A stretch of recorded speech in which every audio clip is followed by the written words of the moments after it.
Welcome to Las Vegas, everyone. Color Guard, present the colors.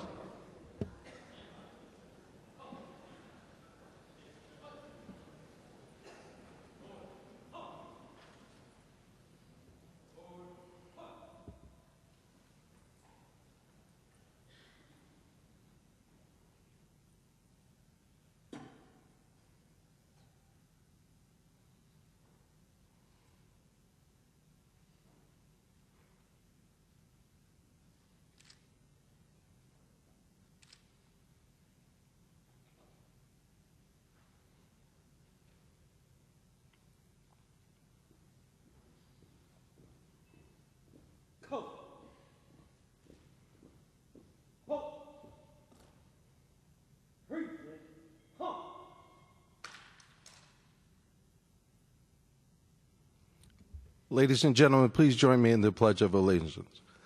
I pledge allegiance to the flag of the United States of America and to the republic for which it stands, one nation, under God, indivisible, with liberty and justice for all. Ladies and gentlemen, how about a nice round of applause for all those in the armed services?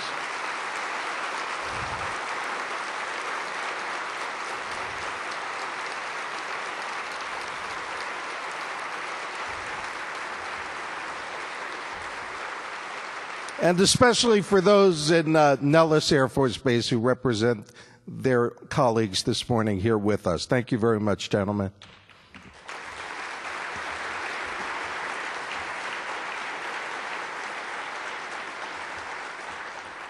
Ladies and gentlemen, you may be seated.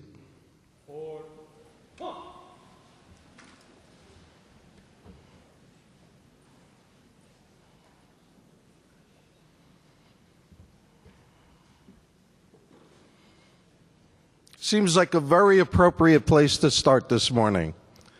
The closing words to the Pledge of Allegiance, and justice for all. Ladies and gentlemen, most of you know, representing the courts across this nation and around the world, that the justice system seems to be at the tipping point right now, with budgets in crisis and everything else. And I have to tell you that both associations that represent here today, the judiciary across this nation, have been working hard in this particular area. So we're doing all we can to help preserve the justice system. Proud to say that we've joined in with the American Bar Association, and we have a liaison role on two task forces that are working towards that particular goal. The first is the Task Force for the Preservation of the Justice System. I'm proud to say that I've represented NACM on that body for this entire calendar year, and will continue to do so for the next month until they present their resolutions at the ABA conference in Toronto. And there's a second task force called the Task Force for Justice is the Business of Government. And both of those bodies are working hard to preserve our justice system. It's been a great year for NACM. It's been a banner year. As we look at certain things, we've put forth a 6-point national agenda that you'll be hearing more and more about in the course of this week. But one of those points in that national agenda is sustaining excellence in difficult budget times. I'd like to say it's all about sustaining justice in difficult budget times, and it's part and parcel of what we're all about. We've also secured a 3-year grant for a total revision of the core competencies, and we've initiated a rewrite of our strategic plan. We've implemented a strong distance learning initiative. You'll notice cameras around the room today and other places, so that we've been able to have those distance learning videos on our website available to you, our NACM members. And we've created a very strong, sound financial investment strategy and plan. So it's been a great year for NACM. I've been proud to be your NACM president for this entire year. I will be looking forward to handing over the reins in just a couple of days. But let me take a moment to introduce to you some of the people that have made this all possible. First of all, rather than introduce the board again, we did that at the opening last night. I'm just going to ask the officers and the board to please stand.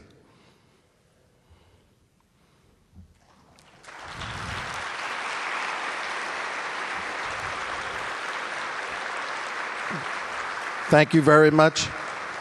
Seek them out during the course of this conference. I have to tell you, they're the hardest working board that there is in any professional association across this country.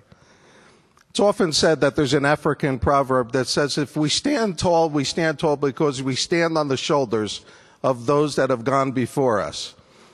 And I'm very pleased to present to you some of the NACM presidents that are in the room this morning. Norman Meyer, please stand. Don't applaud until they're all standing, okay? Norman Meyer, Bob Wessels, Janet Cornell, Larry Myers, Colin Zajoma, Shelley Euchre, she may still be out greeting people at the desk outside, Skip Cheshire,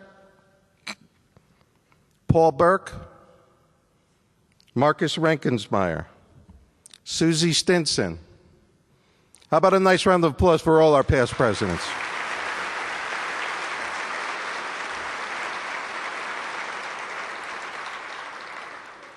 As I mentioned to you last night, we have a very strong international presence here today.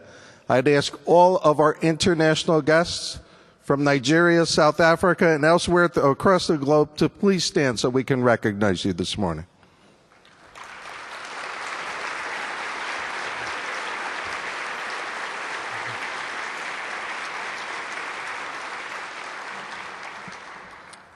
We also have some guests from other associations here this morning, and it's important that they partner with us all year long. And so let me just tell you who's here. Mary Celeste from the American Judges Association, Pat McNutt from the Federal Court Clerks Association. I'll be introducing someone in just a moment from NASG, who's partnering with us on this particular conference. Rob Baldwin from our partners at the National Center for State Courts, standing back there with Jesse Rutledge from the National Center for State Courts. Patty Tobias from the Conference of State Court Administrators. We have Ken Hers from the National Conference of Bankruptcy Clerks. Sue Lynn Morgan and Mary Humphrey Sontag from the National Court Reporters Association. Maureen Connor from Michigan State University and the Jarrett Project. And Elaine Nugent-Borakova, president of Justice Management Institute. How about a nice round of applause for all our partners?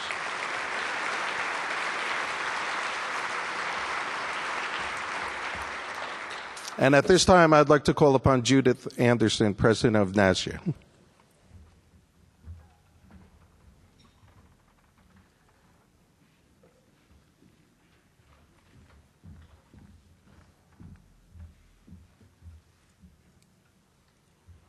Good morning. I made it across the stage without tripping. I think that's a wonderful thing. Good morning. I'm Judith Anderson. I'm the current president of NASJA, and I'm from the state of Washington. And I know there's some Washingtonians out there. Woo-hoo! I want to welcome you all to the first joint conference of the National Association for Court Management and the NASJA, National Association of State Judicial Educators. This is a first, and it's wonderful. And on behalf of NASJA, I would like to thank NACM for taking us in and working with us and making this happen. With dwindling resources, of course, you're home trying to get your courts to have some budgets, and oftentimes education and training is left by the wayside. It's called a luxury, but in fact it's a necessity.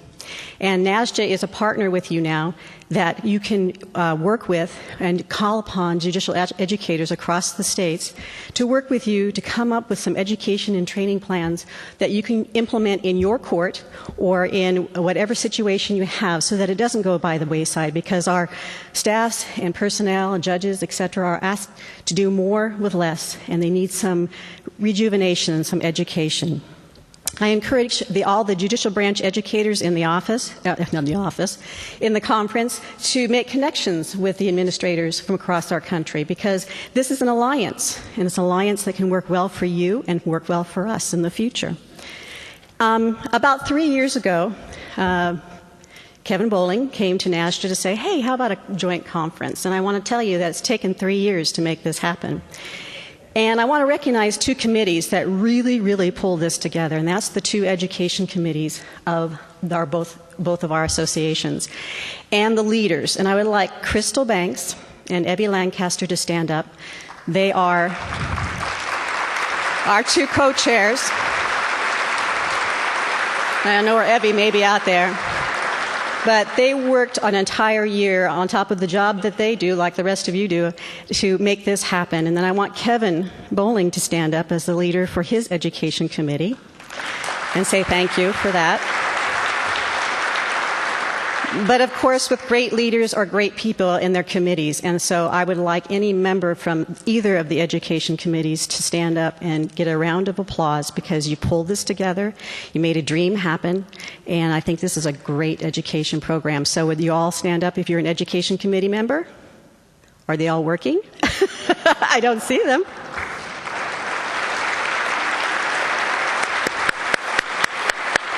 Thank you. They have really, literally been working a full year on this, and it's been a wonderful thing. And of course, I want to say a big thank you to the National Center for State Courts and all the personnel they brought with them to be the registration table to make sure everything happens.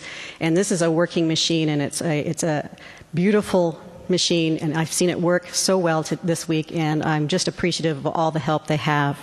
I want to make sure that all of you know that even though NASJA hosted and sponsored some education and NACM did, that it's open to all. I want to make sure that if it's something that you want to go see, please do so, because it is open to you, and it's a nice chance to meet different people as you are in each of the courses.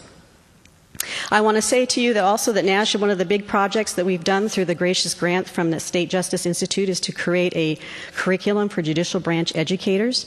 And some of those programs are going to be conducted today. The curriculum is based on our core competencies. We have about 11 of them. And through a grant, a team of educators have been working over the past year or so to do about 3 or 4 of them.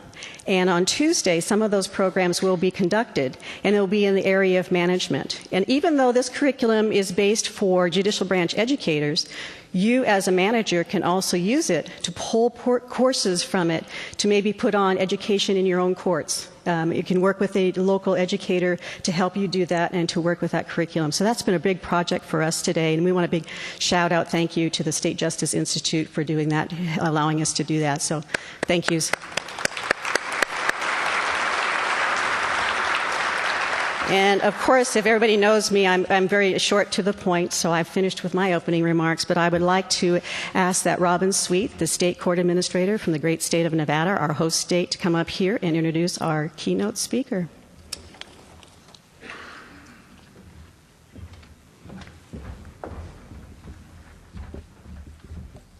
Good morning. I'm introducing our Chief Justice from the state of Nevada, Chief Justice Michael Douglas. He began his legal career in Nevada in 1982 when he came to work for Nevada Legal Services as an attorney. A couple years later, he went to work for the Clark County District Attorney's Office, where he stayed until he was appointed to the 8th Judicial District Court bench in 1996. While he was on the district court bench, he served as chief judge and as the business court judge. In 2004, he was appointed to the Nevada Supreme Court. He was the first African-American justice in Nevada history. He currently co-chairs the Bench Bar Committee, the Specialty Court Committee, and the Access to Justice Commission.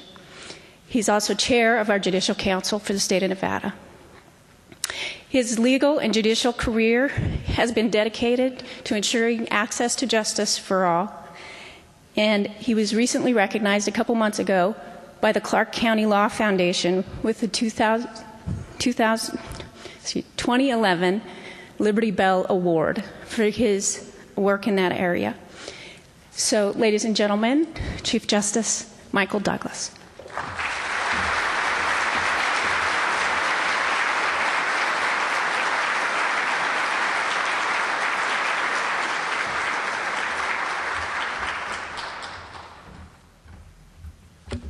Good morning. One more time. Good morning. It kind of scared me when I came in here earlier because you were noisy, which either meant you weren't supporting our city in the way I was hoping you would, or you were still awake and trying to keep yourself awake. One of the two. I'm not sure.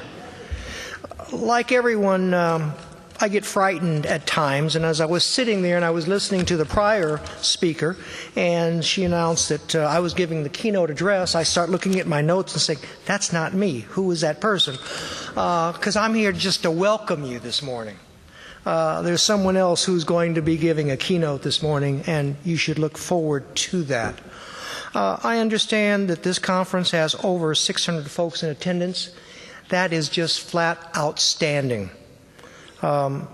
If you are anything like I am, this conference gives you the opportunity to learn, to validate what you are doing, and to network so that you can be successful in the future. You are in the lucky city, and for most things, luck is defined as opportunity meeting preparation. And this conference is about preparation, preparing you to take advantage of opportunities, which is very important today when we are all expected to do more and more with less and less and less, and I could keep going. In our state, probably very much like your state, the legislature just handed us a 17% decline in our state court budget. Now, if that's not bad enough, they then turned around and asked the employees of the state, between their medical and salary and furlough, to take a 10% cut. Now, that doesn't help morale. But what does help morale is the fact that as you sit here, and for those of your fellow colleagues who aren't here, you are in fact a professional. Yeah, we all do this for dollars, but we lose ourselves on a daily basis because we are trying to help people.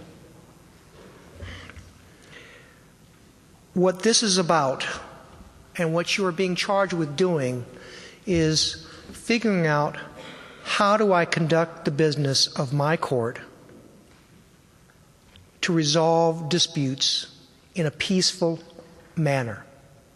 How do I continue to educate the public so they don't come back and so that they can take advantage of the opportunities you have for them in your courts and your satellite facilities? You are going to talk about social networking and children and family issues, but social networking has exploded into something we never thought it would be. That term, plausible deniability, you can throw it out the window. Little things like cell phones and iPads and all these things that get turned on at awkward times, and you can't deny your own voice. News goes out instantly. We were trying to come up with new rules for reporters and how to video in courts, and how can we define what a reporter is anymore?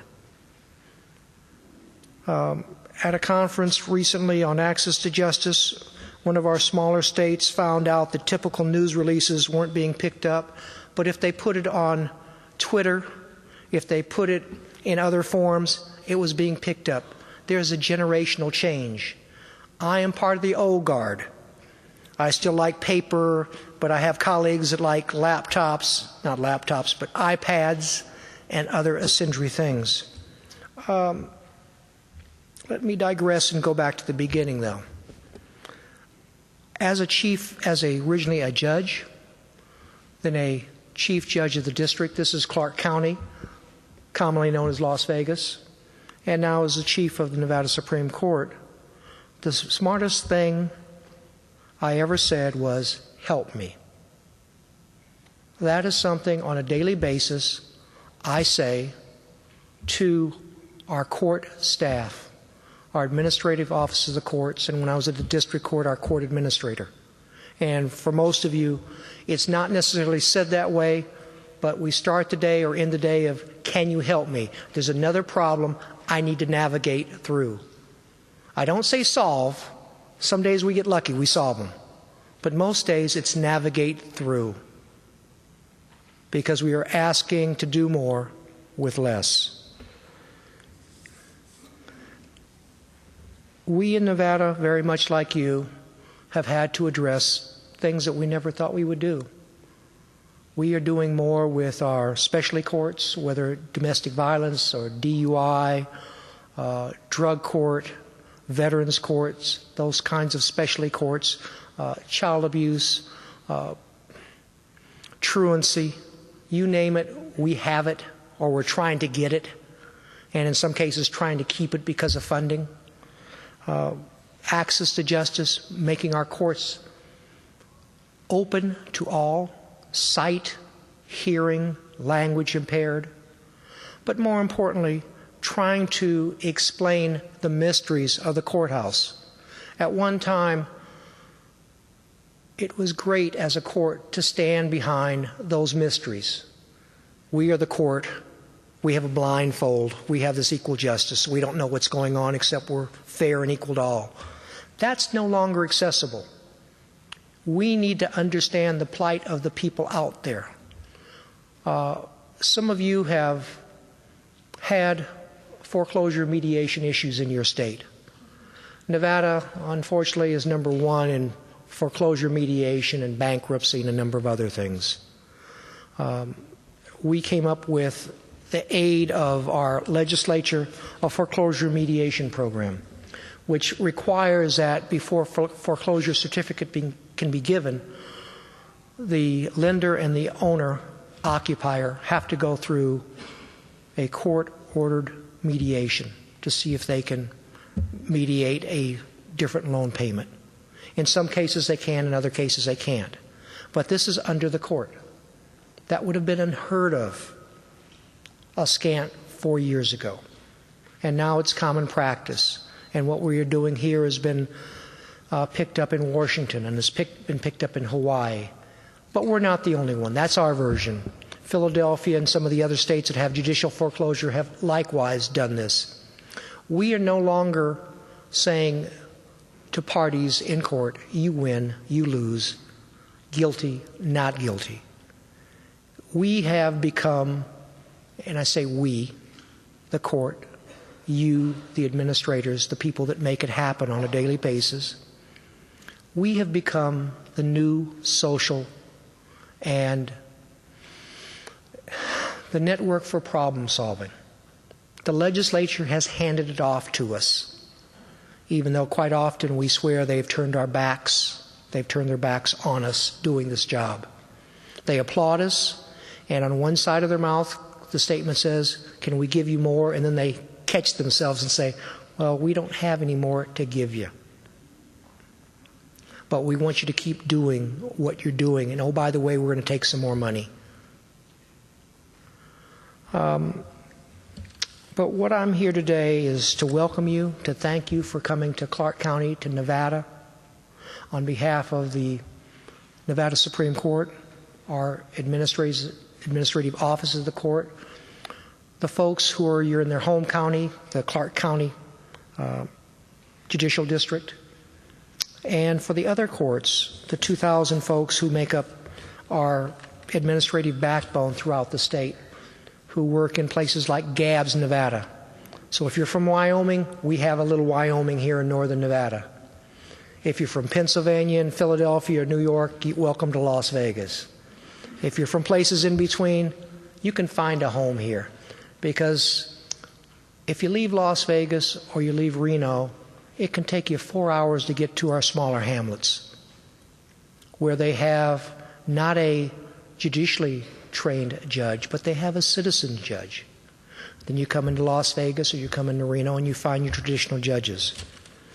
But I digress, because what you are here today and what you will soon be hearing is people do not trust what they cannot understand. That's the keynote that's going to come up. And like I said, I had to check my notes earlier because that's not a speech I'm giving. But it's very informative because we were cloaked with this shroud at one time of you don't understand justice.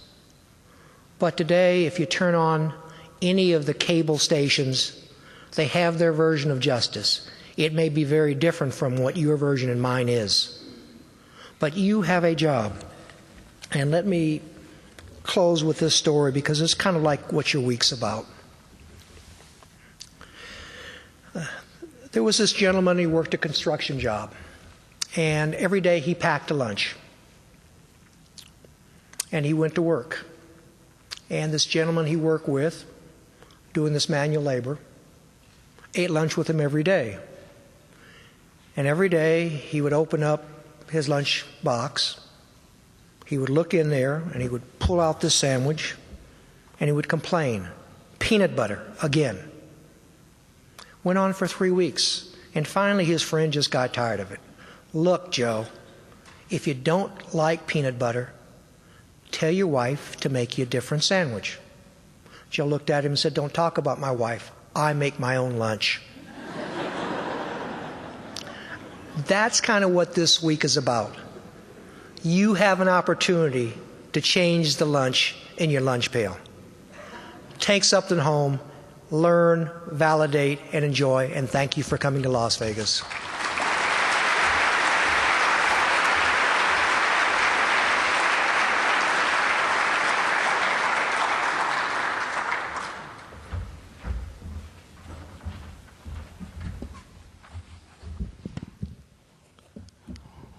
Thank you, Chief Douglas, and thanks for the segue, by the way.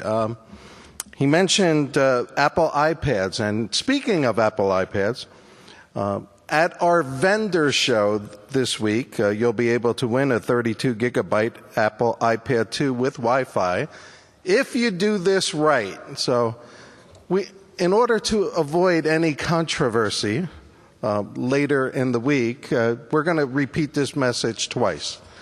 For those of you who want to participate in our vendor giveaways, you need to complete a vendor giveaway sheet, which is in your conference materials. There's two. One's yellow, one's this lime color green.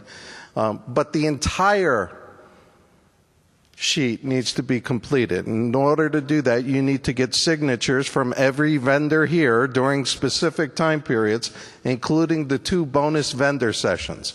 So please be real careful about that, because every year we have people disappointed because they skipped one vendor or anything else. And then when you're all done with this, if you turn it into the NACM booth, number 320, we'll be very, very happy to put you in for all the prize giveaways that'll happen on Wednesday at 4 p.m. and a little bit later. I'm also proud to announce that we have just about 50 scholarship attendees here that we were able to support this year. So just another value of membership in NACM this particular year. You'll notice on our particular overhead here screen that we have 2 diamond sponsors, Adobe and Sustain. We're very happy to them, and all the sponsors who support NACM all year long. For a list of all our sponsors, please consult your conference book or your mobile site for all the conference sponsors that are available. And now, ladies and gentlemen, I'd like to call Dwayne Delaney, who's the chair of the NACM Award of Merit Subcommittee, who will present NACM's most prestigious award.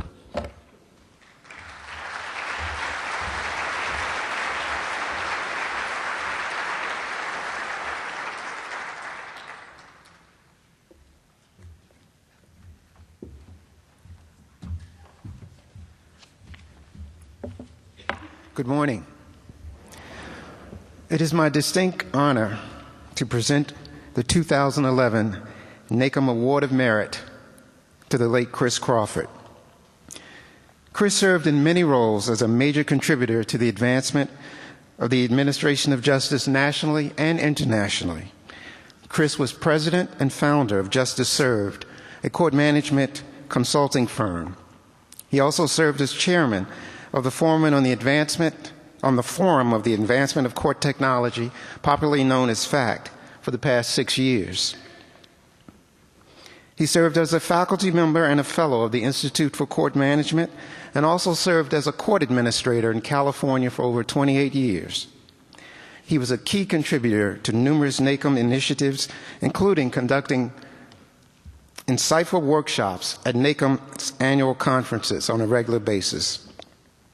Chris's varied contributions to the field of court administration included constantly working to increase the proficiency of court managers, extensive writings on properly resolving common court problems, displaying his own leadership and initiative, mentoring fellow court managers, and tirelessly working for research and technology application improvements in courts across the nation. One of his many accomplishments was his annual listing of the 10 best websites, which anxiously were reviewed and referenced by court administrators nationwide. Chris's expertise was universally recognized. He authored numerous studies throughout the countries for states as varied as California, Ohio, and Florida on methods to improve judicial efficiency. He was recognized internationally as a leading expert in the field of transitioning court systems to wireless technology for his work in Hong Kong, Rwanda, Costa Rica, and Taiwan. Chris was a tireless advocate for improving the administration of justice through the application of modern management techniques and extensive research. His expertise included stenographic court reporting, case flow management, streamlining organizational systems, and the use of advanced technology in courtrooms.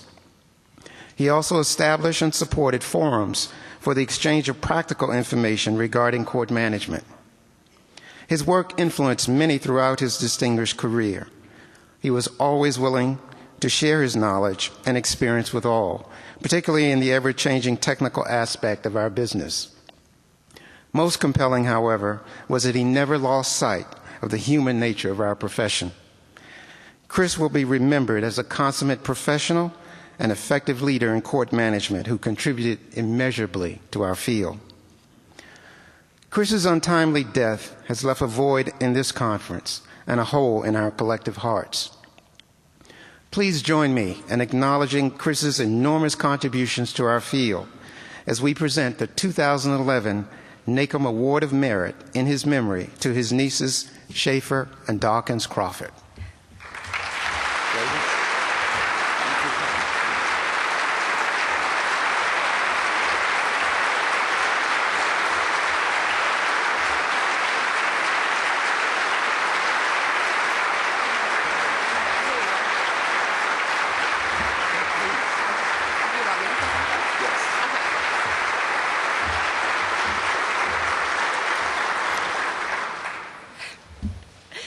Thank you so much. I told myself I wasn't going to cry, but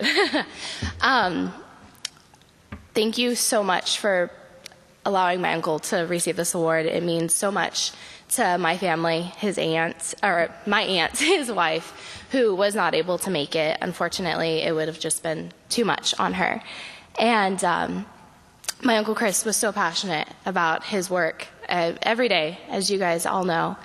He loved it. He absolutely loved it. And he'd always tell me from his trips to Hong Kong, Rwanda, I mean, he brought us gifts home, and we still have things that I look back and I'm like, oh my gosh, this is amazing. Your job's doing this for you. So you guys, thank you so much. Dawkins and I have been able to really see the man that my uncle was. We only got to spend a certain amount of time with my uncle. He lived in Northern California and we live in Southern California. And unfortunately, the one time we were able to meet him and my aunt was at his mother's funeral. And nevertheless, he was still incredibly involved in our life, more involved than any other person in our family. He would always call and talk to us almost every day. And when we got news of his death, it was heartbreaking. And unfortunately, we had never been able to make it to where he lived. And we finally made it to Eureka for the funeral. And this whole new world of my uncle had opened up because of all the people whose life in just Eureka he had affected, and through his work, the firefighters, everyone. And to come here and to meet everyone that I've met so far, it brings tears to my eyes to see the man that my uncle was, that we had known so much about, and to actually have it full throttle in our face it's very overwhelming. And from the bottom of our hearts, from his nieces and nephews to his wife Elaine, it means so much to us to have this award. So thank you so much, you guys, and enjoy the conference, enjoy Vegas.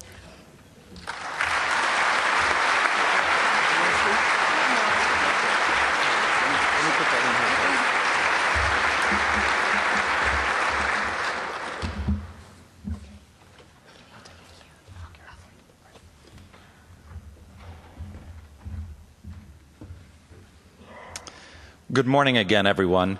My name is Kevin Bowling. I'm the president-elect for NACM, and my role this morning is to just take a minute to try to help you connect the dots in terms of what will be going on this week with this annual conference. We are thrilled to have this turnout. If you look around the room, this is one of the largest turnouts that we've had in recent years. We hope that we have put together an outstanding educational program for you. And as Judith Anderson mentioned a little bit earlier, this has been a 3-year labor of love. As we've worked together very closely with NASJA's Education Committee and their Board of Directors, as well with our Conference Development Committee, we've tried to bring a lot of different educational pieces together for you so that you really have an incredible experience this week. As Jude mentioned in his comments, our educational content is focused on many points in the NACM national agenda, and then also, as Judith mentioned, some points in the NASJA core competencies. And I hope you'll be able to see that as you're going along. We very thoughtfully chose our conference theme of pushing the boundaries, coming together to strengthen and support the administration of justice. This is precisely what both of our organizations do, and we're thrilled to have this opportunity to do it together this year. Hopefully this is just a first, and we'll be able to do this again in the future. As Jude mentioned, there are 6 different points in our NACM national agenda. 3 of them were highlighted at our mid-year conference in Baltimore, and we have 3 that we'll be focusing on this week. Today, you'll be hearing more about enhancing public perceptions of the courts and increasing community collaboration. Tomorrow, a place where the NASJA involvement really becomes critical, we're going to be focusing on supporting professional court management education. As it's already been said this morning, one of the things in difficult budget times is that education and training often takes a back seat, if not being eliminated outright. And as a professional organization, both NACM and NASJA are committed to seeing that that does not happen in the judicial branch of government. So we'll be emphasizing a number of opportunities where we can come together and partner. And then on Wednesday, NASJA will be having some regional meetings and a closing plenary session that will be focusing on educational event planning and curriculum-based planning. And NACM will be conducting a number of committee meetings, and we have a fabulous vendor exhibition that is set up as well, as Jude touched on a little bit earlier. So we hope you'll all participate in that. For those that are staying through Thursday, our Thursday theme will be sustaining excellence in difficult budget times. We've got some great presenters that are all lined up for you. And we've also, I think, as Chief Justice Douglas reminded me a little bit earlier this morning, we've tried to make time to provide you with a great educational program, but also enough free time so that you can enjoy Las Vegas. That has been a great balancing act. We have some networking events throughout the week. We have a great social event that's planned for Tuesday evening, and we hope that you take full advantage of the entire conference offerings. As was mentioned earlier, if you look at our slide that's up here currently, we have a number of folks that are going to be tweeting the conference as we go along. So if you're a Twitter participant, you can see the hashtag that is there. We also have a mobile site. And this is something we're trying to get folks to adjust to or think about, because as we move forward in future years in our efforts to go green, you may find less and less paper available at conferences. As more people are coming with smartphones and with iPads, we set up a mobile site, so if you go to m.nacmnet.org, you will find all of your conference materials, the agenda, the speakers' materials. It's out there for you. So we hope that you'll take full advantage of that. And to help those that may not have 3G or 4G connection, we will have a limited number of Wi-Fi connectivity here. And you can see the Wi-Fi password is NACM2011. So please take full advantage of that, and don't be surprised if board members or education committee members approach you during the week to get some feedback from you.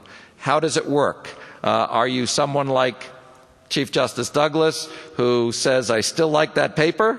Or do you prefer the iPad, the smartphone? We're trying to look at ways where we can update ourselves and move forward here. So please take advantage of all of the opportunities that are here this week. And to start us off with a great keynote this morning, I'd like to call on Joseph Sawyer, who's the President-elect of NASJA, my counterpart in NASJA, to introduce our keynote speaker.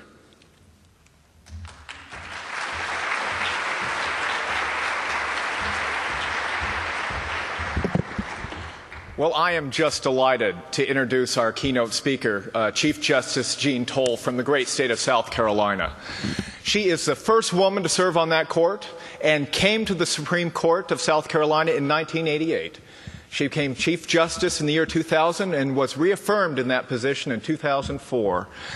She has won numerous awards, including being recognized in 2002 by Government Technology Magazine as one of the 25 people in the United States to effectively use technology as a dreamer, driver, and doer, using technology to improve the efficiency of the courts of South Carolina. In addition to that, this year she became the very first recipient of the Sandra Day O'Connor Award, which is awarded by the National Center for State Courts, for an organization or individual who promotes civics education in the United States. Chief Justice Toll has really made civics education to improve the civics knowledge of our young people one of her priorities. And we think in terms of building trust and confidence and maintaining the independence of the judiciary, civics education is very important. She practiced law for more than 20 years. Was a member of the House of Representatives for South Carolina for 13 years. And she told me to keep this short, but I do want to mention one other point. The Chief Justice also maintains a shrine to the Atlanta Braves. And so we think that's very important. Chief Justice Toll, it is my honor and my pleasure to have you come up here and address us on civics and iCivics and your programs. Chief Justice Toll.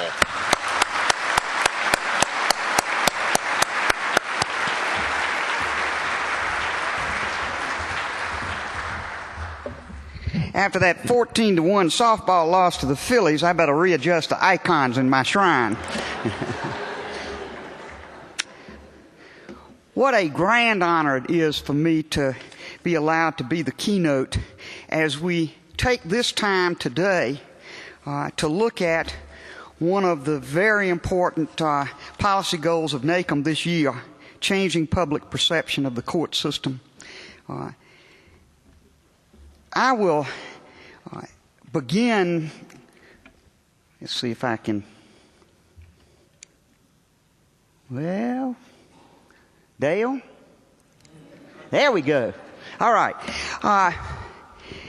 As I began talking about the importance of civics education, I can tell you we all stand on the shoulders of the iconic Sandra Day O'Connor, who in retirement is busier than most of us will ever be.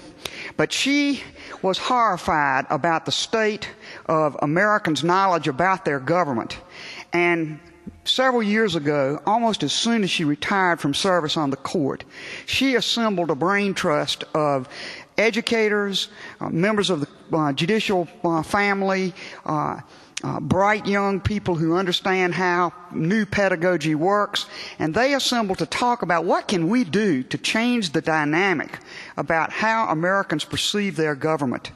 We know that many of the emerging democracies have the same constitution we do, and it doesn't work because the rule of law is not respected, the court system is not understood.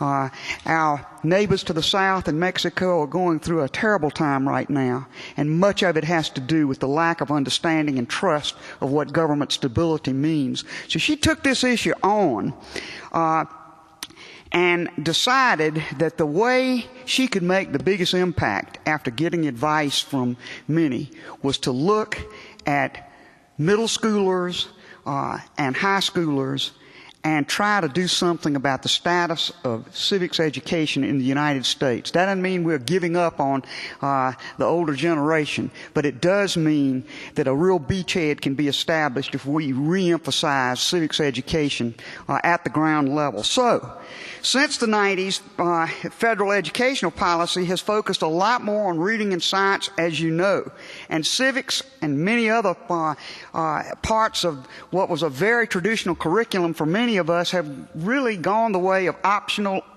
untested, therefore unvalued parts of the curriculum. School cutbacks have really caused a lot of young people to be very disengaged from civic or political life. What they see about it, they don't like. And the enthusiasm that young people had in my generation for the goal of government service is just not there in this generation. Studies indicate that people under 25 are less likely to vote and less interested in political issues than their parents. And gosh, what a reverse that is in the national effort, striving for the next generation and pushing the next generation to public service and to government was just a watchword in this nation for so many generations, and not now. As a result, young people aren't prepared to participate fully in the democratic process. The watchword of your convention for many of your speakers is people don't trust what they can't understand. And this is never more true than in the status of people's knowledge about their government. 15% of Americans can name the Chief Justice, or really any member of the United States Supreme Court. 22%, only 22% of 8th graders are proficient in civics. Only 36% of Americans can name the 3 branches of government. It doesn't surprise you that 66% of them can name a judge on American Idol. Some recent press on this issue. The American Bar Association Journal article in the May issue of the ABA Journal was entitled "Flunking Civics: Why American Kids Know So Little." I'm proud to toot the horn of South Carolina and say, and I think it's really been the result of an effort that I'll describe to you that we've been engaged in now for several years in South Carolina, but we were the only state that got an A rating when it comes to teaching children American history. Now, y'all know how perilous our economic and financial times are, how low we rate educationally in South Carolina in so many areas. And it just horrifies me that those of you from states that are so much more fortunate than we are not in that queue. It's something we've all got to work on. Most states were rated mediocre to awful in their push towards American history education because it's optional, it's not tested, therefore not valued. Time magazine devoted its July 4th issue to the United States Constitution and noted that 13% of Americans don't know much about the United States Constitution, and many of the rest, what they know is very inaccurate. So my solution is to take court leadership and say, let's us get involved. And when I say court, I certainly don't mean just those who wear the robe. The court family is much broader than that. I spend a lot of my time with court managers, with lay judges, with the part of my system that really makes the system work in South Carolina and in other states. The judges are the beneficiary of the hard work of everyone in this room that makes the system grow, and it's for you to help the bench lead this new effort in civics education. Now, here are some of the programs we came up with in South Carolina. I have a class action program, as I call it, where middle and high school students study the briefs and transcripts of oral arguments of a selected case every month. They then come to the Supreme Court and hear arguments. The arguments are also streamed to other classrooms where children are studying those materials at their schools. When the arguments are complete, I have the oral advocates resume their seats, and I allow the students to interact with me, and it is very revealing, the questions that these students have and the impact it has on their life. We've been doing it for a while now, and I now have a whole generation of students who correspond with me or call me regularly to tell me how much it affected their life to be in a courtroom setting in the highest court in South Carolina and have a direct dialogue with the 5 members of our court. You can change lives with an experience like that. We have the case of the month, and that's the streaming video part where children can online review the briefs and interact with us. And then I have something called the Supreme Court Institute. It's an in-depth conference that we hold every year for primary and secondary teachers to learn about the South Carolina court system. You'd be amazed at teachers from whatever their specialty is, whether it's in the sciences, math, or whether it actually is in social studies, how little they really know about their own court system. This is an intensive institute for a week that gives them a variety of experiences, hands-on as well as high-level lectures and materials that teaches them about our court system. And again, we've now got a whole cadre of teachers, several hundred who've been through the institute over time, who are out there in our population beginning to have those kinds of institutes for their fellow teachers back where they come from. So, thinking creatively is one way to try to bring civics education into the milieu that our students now occupy. And it's not that old milieu of direct lectures and the textbook. There's a wonderful article, if you happen to pick up the Los Angeles Times today, on the front cover that talks about a social studies teacher in Koreatown. She went to school there. She went off. She did very well. She came back to teach in the school she came from. And she talks about what she's doing as testing time approaches. And, you know, that's what you're all keyed for.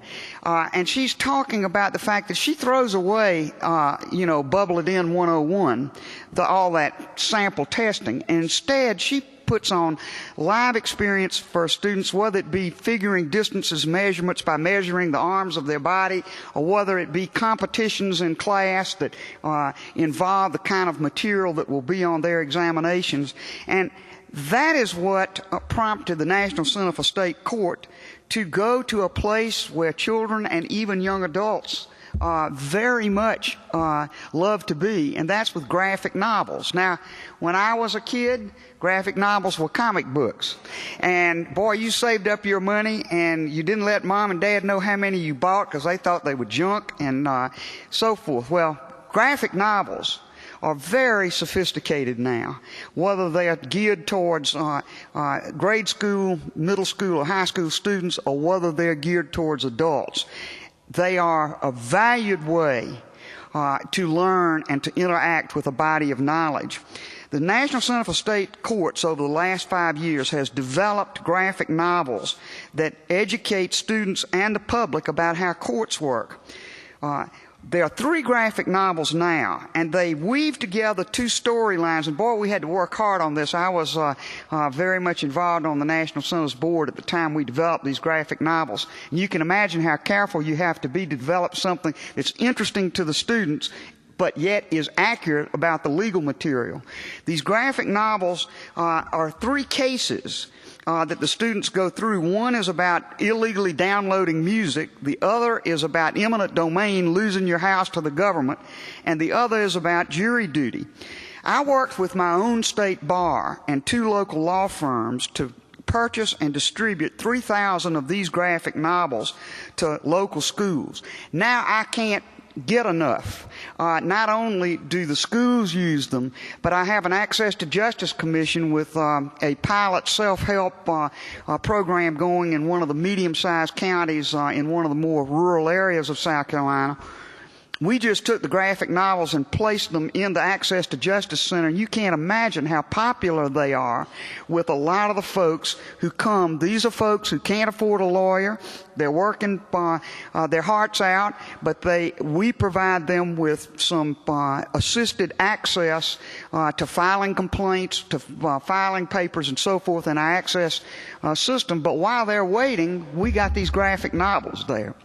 And it is a real way to break the mold with a lot of folks who feel like they don't have much education but are smart as heck. And these graphic novels are a wonderful way to capture their imagination and get them to thinking about how the court system works. Now, the leader in this effort, of course, is Justice O'Connor. And what she came up with is what is now called iCivics. It is a web-based education project that has revolutionized, in my view, the way civics is being taught. It uses video games to reach students and teach them about the system. And you may say, oh, that sounds so way out. What Justice O'Connor did was to engage with George Lucas, Spielberg, some of the icons of Hollywood, and get them to help her develop these video games. The first statistic that she looked at was the fact that 97% of American teenagers play video games, and they average 44 hours a week in front of a screen. Now, if we could take 3 to 4 of those hours and interest them in something that teaches them about the courts and government, that would be a huge wow. I don't know of anything else educationally that engages as video does. These games are goal-oriented. They provide a lot of immediate impact, and they certainly foster inquiry. 66% of the folks who go to www.iCivics.com, her website, go directly to this games, which will give you some idea about how they are played. The first set of games focused on the court and on constitutional rights. She now has games that focus on citizenship, separation of powers, the 3 branches of government, budgeting, and negotiation. These games are fast-paced and sophisticated. They have avatars that you can name for yourself, and as you accumulate points, you can change that avatar. And I can tell you, I've worked with kids a lot with these games, and they are wonderful. They're introduced to judicial reasoning by helping make decisions about the Supreme Court. That was one of the first of the games. And I love her court with its 5 women out of 9. But each student plays a law clerk to a Supreme Court justice. They help decide fictional cases about student rights in school. The fictional case can be decided either way, but the students must understand the legal issues that help the court make a decision. Now, another game they like a lot is Do I Have a Right? It focuses on student rights in a classroom setting, and y'all are very well aware of the cases like the purse searching case and others that have bong hits for Jesus. That case was talked about in all these iCivics classes last year when that decision came out. But these kids really get engaged about, why are students' rights different? How are they different? How do they work? It's a fast-paced game. You score points. You got to learn the amendments to score points. You ought to see these kids doing this. In fact, I like to do it myself, and so does my husband and a lot of my law clerks. We have competitions. It's cool. There's a game called Arguments Wars. And I love this one because it takes some very iconic cases from the United States Supreme Court, and you play games and get points for your knowledge about what was going on in these cases. Brown versus the Board of Education, striking down segregation in public primary and secondary schools, of course, is just one of the most life-changing decisions ever made by the court. It's one of them. New Jersey versus TLO, you might not recognize that name, but that's the search of the student's purse. That's a student rights case. Gideon versus Wainwright, of course, is the famous right to counsel case. Texas versus Johnson is the flag burning case.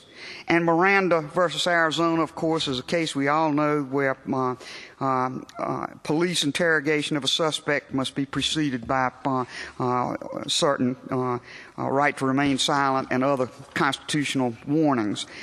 There is a new game, and I love seeing them deal with this because it is so current to what we're facing right now with the brinksmanship over the United States budget in Washington. It's called People's Pie. The students control the budget of the federal government, and that sounds great. But they have to choose how the revenues are raised and how the taxpayers' money is spent, and they're given a lot of tasks. They have to set the tax level. They have to set the retirement age. They have to manage the debt. They have to monitor citizens' happiness. And you can imagine as you play these games, you start messing with Social Security, and then all the demonstrators from ARPI come and get you. And they face some real live stuff in these fast-paced games about what happens. You know, no decision is a decision that's not fraught with some political danger. That is wonderful to translate that kind of dynamic into a tool that they can really use. And another thing I like very much about what I'll explain about what we've done with iCivics in the classroom, this is the pedagogy of the future. I don't care whether it's us teaching judicial education or whether it's teaching young people in the classroom. The days of straight lecturing in the blackboard are gone with the way of the buggy whip. But teachers, particularly teachers who've been there for a while, who are brilliant, who are wonderful, who are hardworking, have kind of, by gosh and by golly, had to learn about technology. This tool, if it's used right in a state, can be keyed to your state's curriculum requirements for social studies so that it becomes an accepted part of the curriculum. But if you have the kind of workshops we're having at home, you also improve the teacher's self-confidence about using an electronic media like this in their classrooms. And that's something they rarely get. It's something they really have to learn on their own, but they rarely get as a part of any kind of teacher education program. So a lot of good benefits of using a tool like this that captures the imagination of the students on the one hand, but has some really positive benefits for how the teachers teach and how their career moves forward. New game, the newest game is called Activate. Lets you campaign for an issue of your choice. And I mean, we've had all kind of ones come up already: homeless pets, bullying in school, helping their family, cleaning local parks. They learn how to engage the community, manage resources, and create a national movement. You say, well, how do they learn to do that? I'm going to tell you how they learn. They select a community service project, and then they compete for that project by playing these iCivics games and earning points. At the end of the 3 months, the project with the most points will receive a prize. And we had a national winner in July of 2011. These kids are playing on their computer, on the internet. A student developed a project called Teens Against Domestic Abuse. It received 16 million plus points, and that student was the winner. I mean, that's the kind of way of engaging students in an issue, helping them sort through how you convince people to become interested in your issue, and it's all a lot of fun. Helping the teachers. It's free. That's super wonderful. It's accessible to teachers and students right there on the internet, free. Don't have to pay anything to get into it. They're ready to use standards-based lesson plans. That's the biggest thing. When I first convened my group in South Carolina and had teachers, they said, well, Gene, it's going to have to be standards-based, so they won't even let us use it, and this is an optional part of the curriculum and so forth. So standards-based lesson plans that are designed for a real classroom where you got those time pressures and constraints that engages students. The teachers just print the materials, follow the instructions, and teach. And all the resources are aligned to the state standards. So the teacher can set up a unique class. The students can complete and track assignments. Then they create assignments. The students join a class forum. Then they look at a specific state standard, and they've got a lot of them, and track the games to that standard. Teachers can use iCivics to set up classes or discussion forums or assign and track content for student completion. In other words, test right before the big test takes place. Our pilot program in South Carolina started like this. I got together a focus group in my courtroom at my conference room table. I had some judges, I had court staff, I had bar leaders, I had young lawyers, I had some local teachers, I had some district administrators, deeply unsympathetic to anything that involved change and imagination, but I had them there. And I had the head of the State Department of Education Social Studies curriculum. Very unimpressed to begin with, but you use the prestige of the office to get him there. And I had some technology staff from not only my department, but several courts around me, people just like y'all. I got a really bright master teacher, and she created a 2-week curriculum pilot program for 8th graders in a country middle school to test this iCivics. Nearly 200 kids participated. 4 groups of students met for an hour each day to play the games and hear speakers and participate in collaborative learning. Now, let me tell you the gap of time when she did this.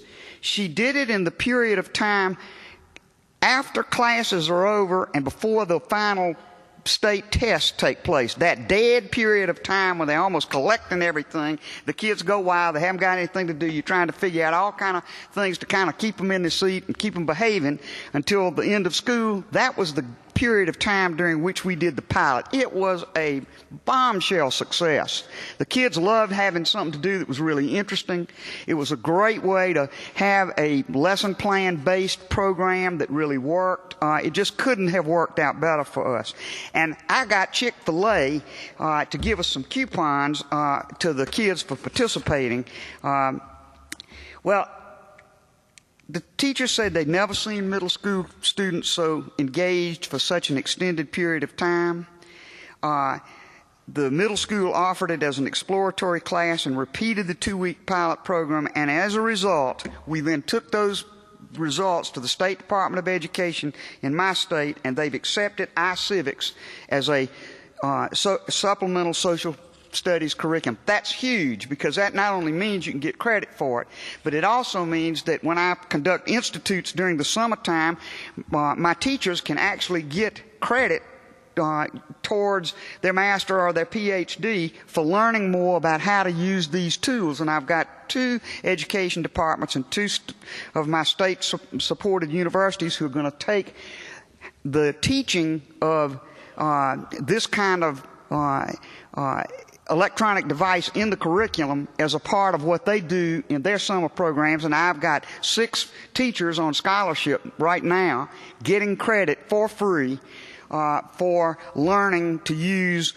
this kind of curriculum. And what's going to happen, the teachers gave me this. See, it is very valuable for them because it pushes them up the line salary-wise. So I had many more wanting to do it than I could put together with the scholarships I had. But what they all promised to do is each of us will take 6 more teachers in our district and replicate this for them. So you get the ball rolling that way.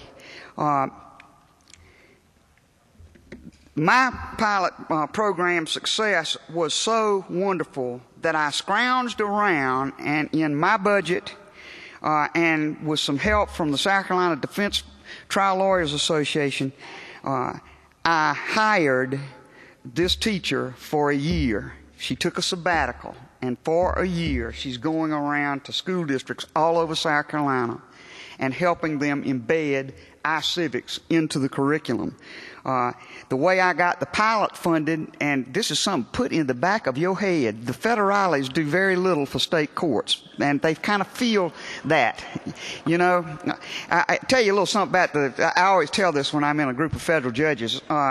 You could take the entire book of business of the United States court system, starting with magistrate judges, going to United States district court judges, going to United States courts of appeal, going to the United States Supreme Court, and the other little specialty matters, courts of claims that fly around it.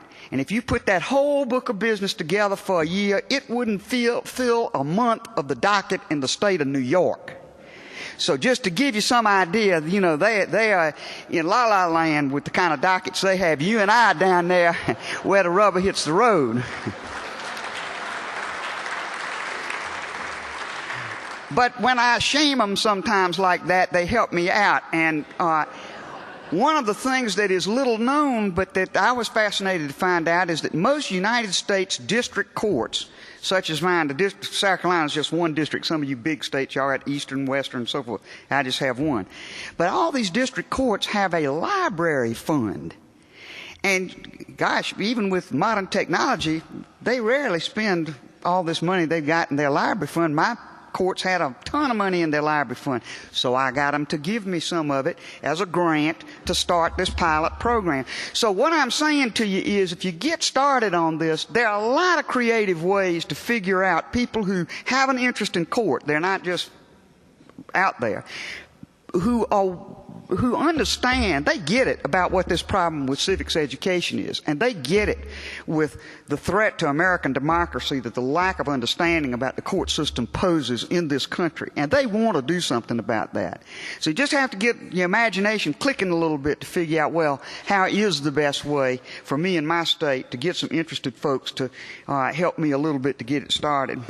Well, I'm there with a group of students in Charleston. We were lucky enough to have Justice O'Connor come down about a year and a half ago when we were just starting the iCivics games, and we got kids from about 4 different middle schools to collaborate together, and they are having a competition with Supreme Decision. And I can tell you, these young kids know more about the courts than many of us do. They are smart as they can be. They get it. It is just a wow to see them. So I guess the final message from me is get involved. Volunteer to be an iCivics spokesperson in your state. Encourage teachers in your state to become an iCivics pilot classroom. Get on the mailing list and contact iCivics.org. You know, there are a lot of bright ideas out there about law-related education. You probably got things that are so much more dynamic than anything I ever thought about working in your county or your state. But this is one that really engages the kids where they are now with the new technology. So I recommend it to you highly. Thank you so much for giving me the bully pulpit. I've been told many times that no one was ever fussed at for stopping a little early. So I declare the meeting over.